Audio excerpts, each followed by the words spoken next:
Assalamualaikum warahmatullahi wabarakatuh. Salam sejahtera bagi kita semua.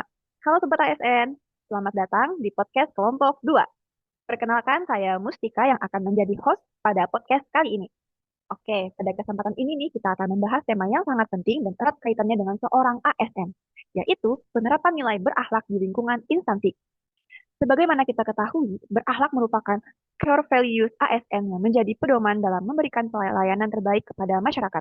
Nilai berakhlak terdiri dari berorientasi pelayanan, akuntabel, kompeten, harmonis, loyal, adaptif, serta kolaboratif. Ketujuh nilai ini harus diterapkan dalam setiap pelaksanaan tugas, baik dalam pelaksanaan publik maupun pengelolaan administrasi pemerintahan. Pada kesempatan ini nih, telah hadir 4 narasumber dari bidang umum, ada Pak Sandi dan Pak Raffi. Dari bidang kepegawaian ada Bu Ayu, dan dari seksi intelijen dan penindakan keimigrasian ada Bu Putri.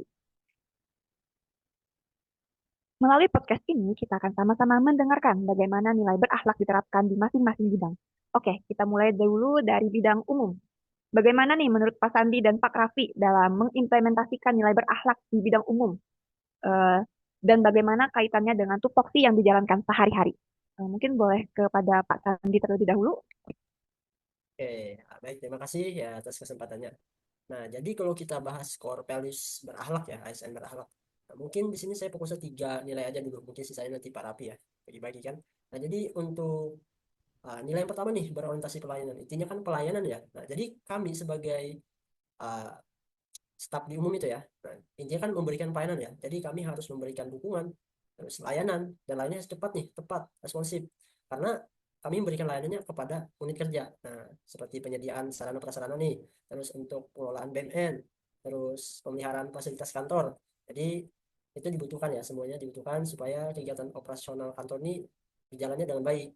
Nah, terus kemudian untuk nilai yang kedua kan akuntabel ya.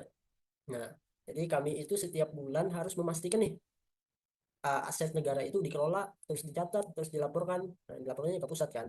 Jadi harus sesuai dengan ketentuan yang berlaku. Sehingga kami itu bisa mempertanggungjawabkan nih secara transparan sama tertib administrasinya. Kemudian kalau dari sisi kompeten ya, nah jadi kami ini harus meningkatkan nih kemampuan dan pengetahuan kami, khususnya terkait pengelolaan BMN ya, sama administrasi perkantoran seperti pelatihan, terus pembelajaran regulasi terbaru, sama biasanya ada pemanfaatan teknologi informasi yang biasanya dapat BMN gunakan supaya memberikan layanan yang baik gitu. Ya, mungkin itu saja ya. Bisa diteruskan mungkin dari para Rapi. Oke, baik. Nah, saya ingin menambahkan, mungkin dari sisi harmonis, loyal, adaptif, dan kolaboratif tadi ya, yang disampaikan oleh Pak Hadi. Kita mulai dari sisi harmonis dulu. Kami itu biasanya saling menjaga sanitasi dan hubungan kerja yang baik dengan seluruh pegawai. Nah, itu agar terciptanya lingkungan kerja yang nyaman dan saling menghargai atau saling mendukung. Kemudian dari aspek moral, kami itu biasanya terapkan dengan menjalankan tugas sesuai aturan yang berlaku, terus menjaga aset negara dengan baik, terus juga serta mendukung pencapaian agar tujuan organisasi itu tercapai dengan baik juga. Nah, dari sisi ownership, itu kami berupaya menyesuaikan diri dengan perkembangan teknologi dan perubahan kebijakan. Kan biasanya itu ada tiba-tiba diajak Zoom oleh eselon satu. Nah, termasuk penggunaan aplikasi dan sistem digital dalam mendukung pekerjaan sehari-hari. Nah, dari BNN sendiri itu kan biasanya aplikasi yang digunakan biasanya seperti Siman dan juga aplikasi Sakti. Nah, itu ya yang biasanya sering kami pakai dalam pekerjaan sehari-hari. Kemudian yang terakhir itu untuk nilai kolaboratif, itu biasanya kami wujudkan melalui kerjasama dan koordinasi yang baik dengan berbagai unit kerja. Nah, dalam pengelolaan BNN itu biasanya unit kerjanya itu banyak antar imigrasi bisa, antar instansi lain, misalnya ke KPPNL, biasanya untuk penetapan status pengguna OPEC. Kemudian untuk pelaksanaan kegiatan perkantoran juga, sehingga pekerjaan dapat diselesaikan secara lebih efektif dan optimal. Seperti itu sih. Mungkin itu saja tambahan dari saya. Ini kita. Wah, ternyata sepenting itu ya penerapan penerapan core values berakhlak di bidang umum.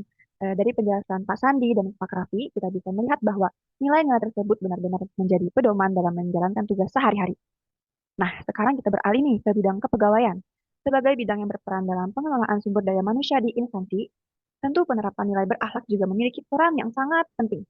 Menurut Bu Ayu, bagaimana nih penerapan nilai berakhlak dalam menjalankan tugas di bidang kepegawaian? Serta bagaimana nilai-nilai tersebut mendukung pelayanan kepada pegawai dan peningkatan kualitas SDM di lingkungan instansi kita. Baik, terima kasih atas kesempatannya, Bu Mustika selaku moderator. Untuk di bidang kepegawaian sendiri, penerapan nilai berakhlak itu sebenarnya sudah jadi bagian dari keseharian kami dalam melayani para pegawai. Untuk yang pertama itu berorientasi pelayanan. Kami berusaha memberikan layanan kepegawaian yang cepat, mudah, dan responsif. Misalnya dalam urusan cuti, kenaikan pangkat, atau kebutuhan administrasi lainnya, agar pegawai tidak terkendala dalam bekerja. Kemudian dari sisi akuntabel, kami itu memastikan semua data dan proses kepegawaian itu tertata dengan baik, sesuai dengan aturan dan bisa dipertanggungjawabkan. Jadi tidak ada yang berjalan secara sembarangan. Kemudian dari sisi kompeten, kami juga terus belajar dan mengikuti perkembangan aturan maupun sistem kepegawaian yang sekarang sudah banyak berbasis digital, supaya pelayanan yang diberikan tetap maksimal. Kemudian dari sisi harmonis, kami terapkan dengan menjaga komunikasi yang baik dengan seluruh pegawai, seperti saling membantu dan menciptakan suasana kerja yang nyaman. Kemudian ada loyal, kami jalankan dengan tetap berpegang pada aturan dan mendukung kebijakan instansi dalam pengelolaan SDM tanpa mengabaikan integritas. Kemudian yang terakhir itu kolaborasi.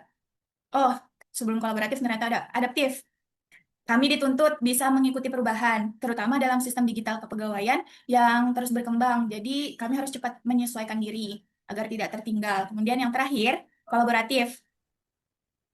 Dari sisi kolaboratif sendiri itu, kami di kepegawaian tidak bisa bekerja sendiri, jadi selalu berkoordinasi dengan bidang lain supaya semua kebutuhan kepegawaian bisa berjalan dengan lancar. Jadi intinya penerapan berakhlak ini, pelayanan kepegawaian bisa lebih tertib, cepat, dan tentunya membantu meningkatkan kualitas sumber daya manusia di instansi kita. Gitu, Ibu.